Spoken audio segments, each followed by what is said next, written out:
I have been watching football for a long time, and I have learned, sometimes the hard way, to tell the difference between a story that feels important and a story that actually is. The Cleveland Browns quarterback situation right now, that is the second kind, and I don't think enough people are treating it that way. Let me just get into it. Shedeur Sanders walked into his mandatory minicamp press conference 2 days ago, and the reporters in that room were not there to have a conversation. They were there to hunt. Every question had a hook buried inside it. Get him talking about Watson in a way that creates distance. Get him to say something even slightly territorial. Get him to flinch once, just once, so the headline writes itself. I've watched enough of these pressers to know when a room is loaded. This one was loaded, and Shedeur Sanders sat down, looked at those reporters, and gave them absolutely nothing to work with. Not in the rehearsed damage control way where you can almost hear the media trainer's voice behind every answer. In a way that felt completely natural, like the pressure of the situation genuinely hadn't reached whatever level would be required to rattle him. That level, apparently, is higher than a room full of NFL reporters trying their best.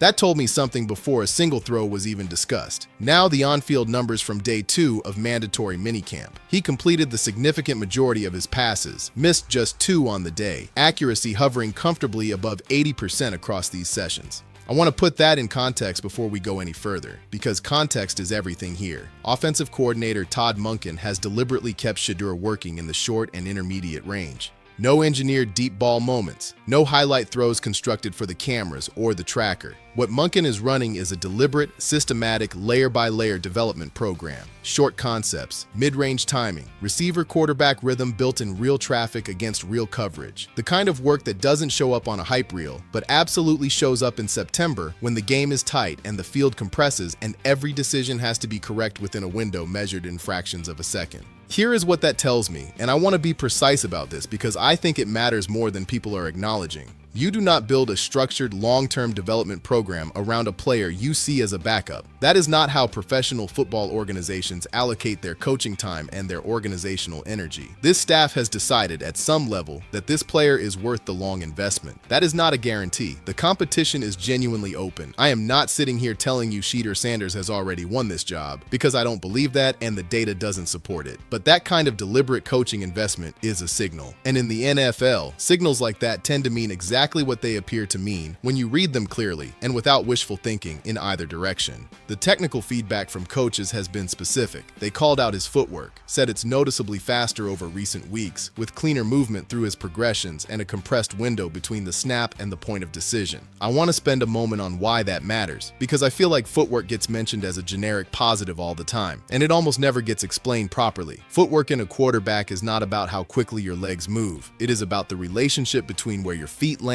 the timing of your hip rotation, how your throwing platform forms, and whether all of that is happening in alignment with where your eyes are in the coverage. A quarterback whose footwork is right doesn't just complete passes, he gets to the right receiver at the right moment because his body has already arrived at the correct position before the decision fully registers consciously. It's automatic. It's earned through repetition until the body learns it. When coaches identify specific, measurable improvement in that area, they are not handing out casual compliments. They are documenting real advancement that will translate directly to performance when the games count. When someone asked Shedeur about it, his answer was almost brutally simple. He said he's made becoming the best quarterback alive a constant internal reference point. So when something in his game needs work, he sees it, he puts in the work, and it shows up on film. That's the complete loop. Identify the gap, close the gap, verify on tape. No elaborate framework, no motivational language designed to sound impressive in a quote. Just a clean, functional description of the process by which a quarterback who actually means it gets better.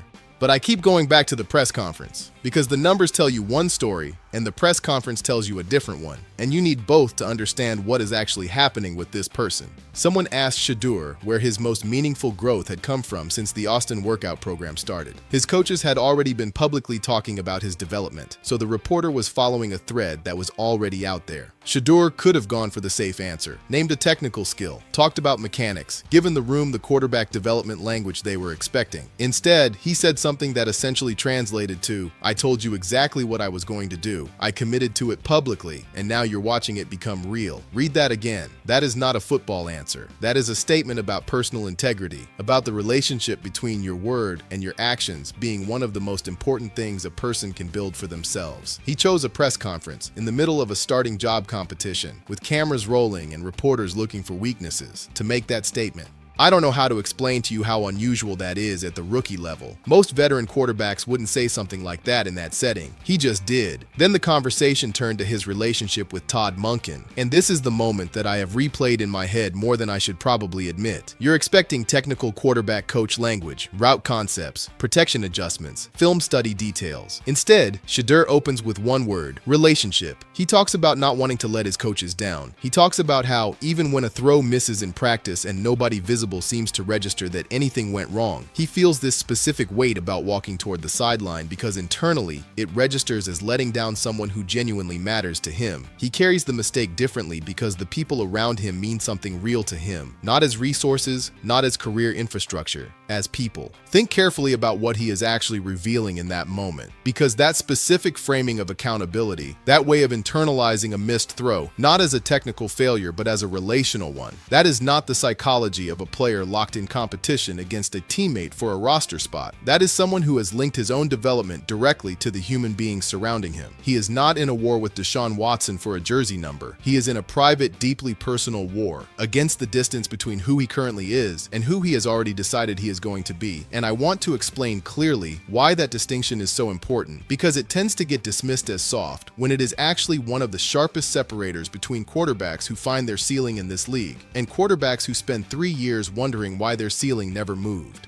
The mental architecture you construct around yourself during pressure, that is the variable that determines everything else. Not arm talent, not pre-draft rankings, not measurables. The architecture of how you respond internally when a rep goes wrong, and the cameras are watching, and the fan base is watching, and the man competing directly against you for the same job is standing 50 yards away, watching too. Do you protect your ego in that moment, or do you own the mistake and move forward? The ones who last in this league and who eventually lead teams tend to do the latter consistently, instinctively, without having to talk themselves into it. Shedeur Sanders is doing the latter, and he is doing it publicly, out loud, in a press conference setting, without a single sentence that sounds like it was constructed in advance. There was another moment in that presser that I thought was genuinely funny in how cleanly he handled it. A reporter asked whether Shedeur planned to host his own private off-season workout for receivers, or whether he'd instead attend Deshaun Watson's. The question was built as a social wedge, a small trap. You could see him register exactly what was happening the moment it landed. He looked at the reporter and said, essentially, "What do you mean, attend Deshaun's?"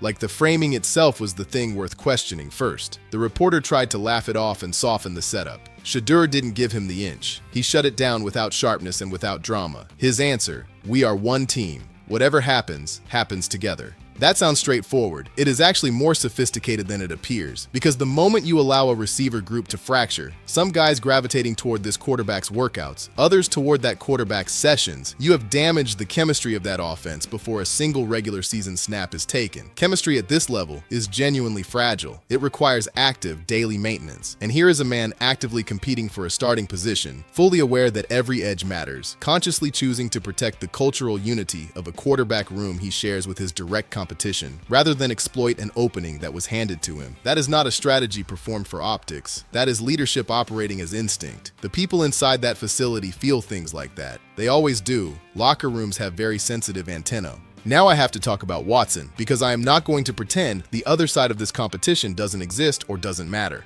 Day 2. Watson went 18 of 23. That is a number that reminds you of exactly why his athletic ceiling was considered elite, why experience inside a professional system counts for something, why the conversations around him are not purely historical. I am not dismissing his ability, and I want to be clear about that. But there was also an interception on day 2, the second consecutive practice session in which Watson has thrown a pick during teamwork. Day 1 had 1, day 2 had 1. Back-to-back minicamp interceptions while trying to reclaim a starting job, while the man beside you in that competition is completing above 80% and receiving deliberate, sustained development investment from the offensive coordinator. Those are not patterns that inspire confidence in a coaching staff whose job is to figure out, before week 1, what they can actually trust when the margin for error becomes real. Coaching staffs in the NFL do not evaluate individual moments. They track patterns across time. That is guaranteed. I want to be careful here because Watson's story carries human weight that deserves to be acknowledged rather than flattened into statistics. The reality of a man trying to come back from 2 lost years and prove he is still the player he was before injury took everything away, that has genuine weight to it. I feel that. But I also cannot let the human weight of his story obscure what the competitive picture is actually communicating, because that would be dishonest about what is happening on that practice field. There was actually some noise around whether Watson's interception from day one had even been logged correctly in the tracking data, some initial discrepancy that shifted the numbers once it was corrected. And I think that detail says something important about the environment around these sessions right now. This is not a relaxed early summer check-in where coaches are going through the motions before the real evaluation begins. Every single throw is being cataloged. Every decision is being recorded and cross-referenced and discussed. The scrutiny is total, and it is total because the decision is genuinely unresolved and genuinely consequential. What makes this entire situation so resistant to clean narrative packaging is that it genuinely refuses to cooperate with any of the boxes people keep reaching for. This is not a veteran comfortably ascending to his starting role while the rookie absorbs patience from the sideline. This is not organizational theater, front office going through competition motions before rubber stamping the outcome they decided months ago in the draft room. The outcome is open, the competition is real, and the person at the center of it is somehow managing to do something I find almost impossible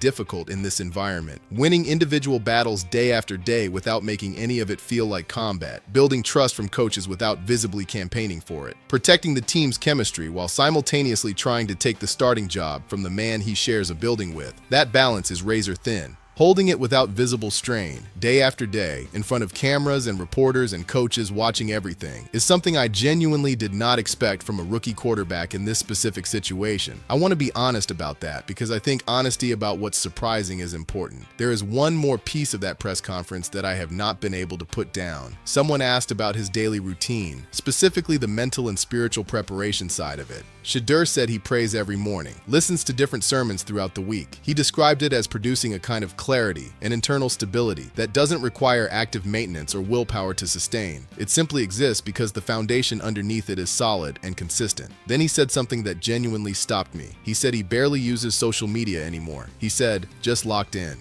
In an era where personal brand management has become essentially a second career for professional athletes, where players are expected to maintain platform growth and content strategy alongside their actual sport, Shedeur Sanders is telling you directly that none of that is where his mental energy is currently allocated. It is going into the building, into the film room, into the relationships with coaches and receivers and teammates that he has identified, clearly and specifically, as the actual foundation of what he is trying to build. Whether that comes from his upbringing, from watching distraction quietly derail other careers, or simply from who he is at some deep structural level, the result is identical, regardless of the source. A quarterback who is locked in with a totality that surface-level motivation or external discipline simply cannot manufacture. That quality does not live on the surface of a person. It lives somewhere much harder to reach and much harder to fake for any meaningful period of time. 6 weeks until training camp opens and pads go on, and the full weight of real decision-making pressure arrives from every direction at once. Everything happening in these June sessions is preparation architecture for that moment. The footwork work, the rep accumulation, the spiritual grounding, the relationship investment, the competitive fire being built across a roster that seems genuinely connected right now. All of it is foundation being poured in sessions that most casual football fans will not pay attention to until the depth chart appears and the decision has already been made.